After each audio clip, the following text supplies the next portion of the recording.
자, 본격적인 상담에 앞서서 앞으로 또 박찬웅 대표님과 미디어에 언급되는 다양한 뉴스들 그 이면을 뒤집어보는 박찬웅의 시각 비틀기 시간을 먼저 가져보도록 하겠습니다. 자, 오늘 저희가 어떤 주제에 대해서 좀 이야기를 나눠볼까요? 오늘은 사실은 청약통장입니다. 청약통장 네. 기대가 많이 되네요. 네. 사실 저희는 청약통장 가입자 수가 사실 한 1,700만 명, 1순위가 1,000만 명. 그리고 항상 그래서 대다수 분들이 이제 이걸 한 손에 들고서 항상 고민을 하죠. 네. 내가 돈이 있건 없건 아니 부동산이 어떠하든 간에 이거 언제 사용하나.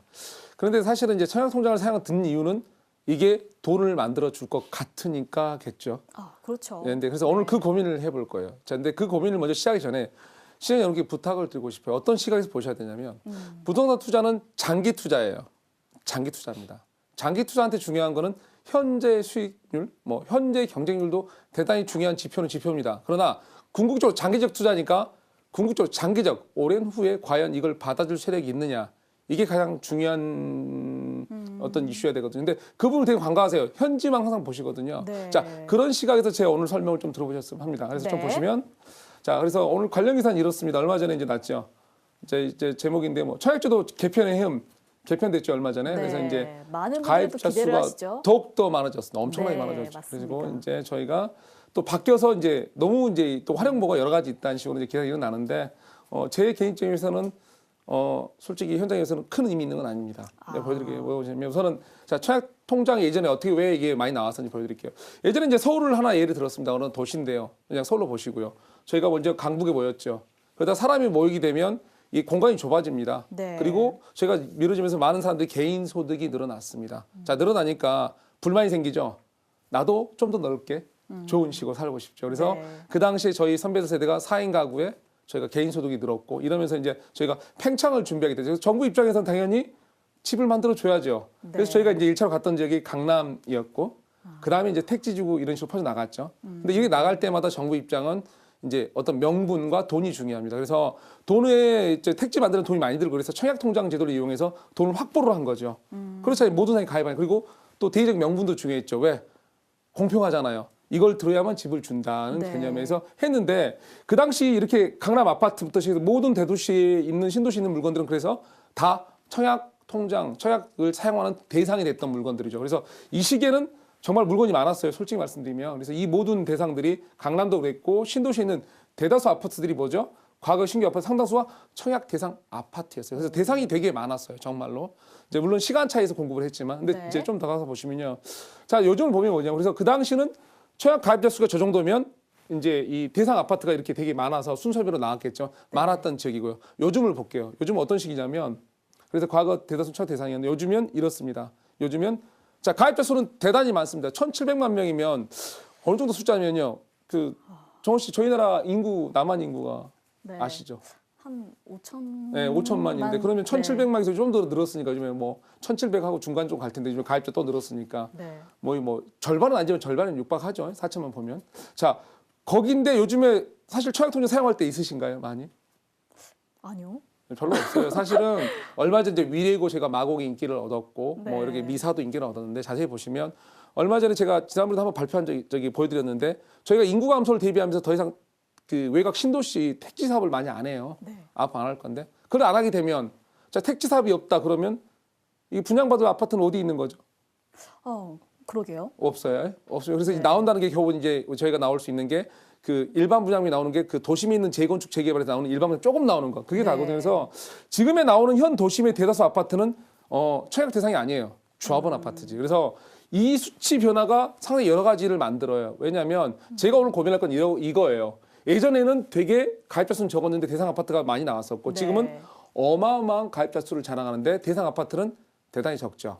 자, 이랬을 때 이제 궁금한 거는 이제 여러 가지가 있는데 우선 그래서 제가 뭐라고 말했냐면 저희는 지금 나오지도 않을 음식을 예약하고 청약 예약이잖아요.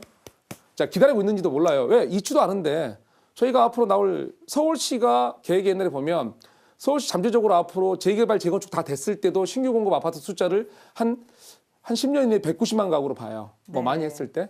재건축 재개발 다 했을 때 예전에 한 3년 전에. 근데 그게 재건축이 잘 안 된다거나 아니면 뭐 좀 물량이 부족해 해제되면 아까 1,700만 가입자인데 그게 다 네. 됐을 때도 10%밖에 안 되는데 할 데가 없다는 소리가 되죠. 그래서 진짜로 예약은 다 하시는데요. 예약된다고 되는 건 아니거든요. 네. 보시고요. 그래서 청약 통장을 보시면 지금 1,700만 명이 넘고요. 1순위가 1,000만 명을 넘어섰어요.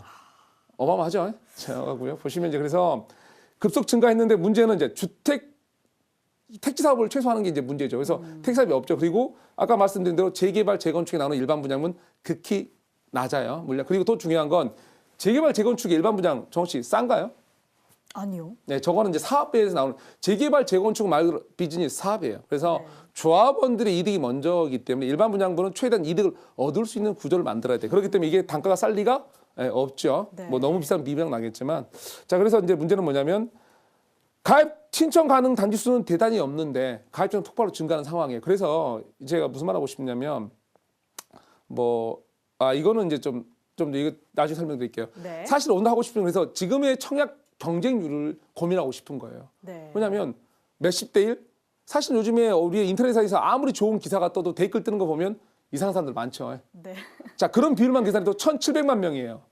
이분들 중에서 약간의 잘못된 오판만 해도 몇 명만 지원해도 몇십 대 일은 아무것도 아닌 상황이 네네. 지금의 상황이에요. 네. 자, 그래서 그런 거고 이 말은 사실 제가 왜 적었냐면 중간에 이제 하고 싶은 말이 있었어요. 사실은 어떤 분들이 택지 사업을 많이 안 하니까 앞으로 지금 안 하니까 지금 남은 택지가 돈이다 이런 말씀을 많이 어떤 일에서 말이 맞는 것 같은데 그 얘기는 좀 달라요. 무슨 말이냐면 그 얘기는 뭐하고 똑같냐면 일부 지역에서 대형 평형이 돈이 안 된다. 소집이 안 되고 임대가가 잘 안 나가니까 어떤 일부 이제 잘못되신 분들이 부동산에서 희소성을 얘기해요. 이 대형 평형 가지고 안 지으니까 희소성이 있지 않냐고. 그런 거 없습니다. 저희 나라 대기업들, 건설사들 대단히 뛰어난 사람들이고요.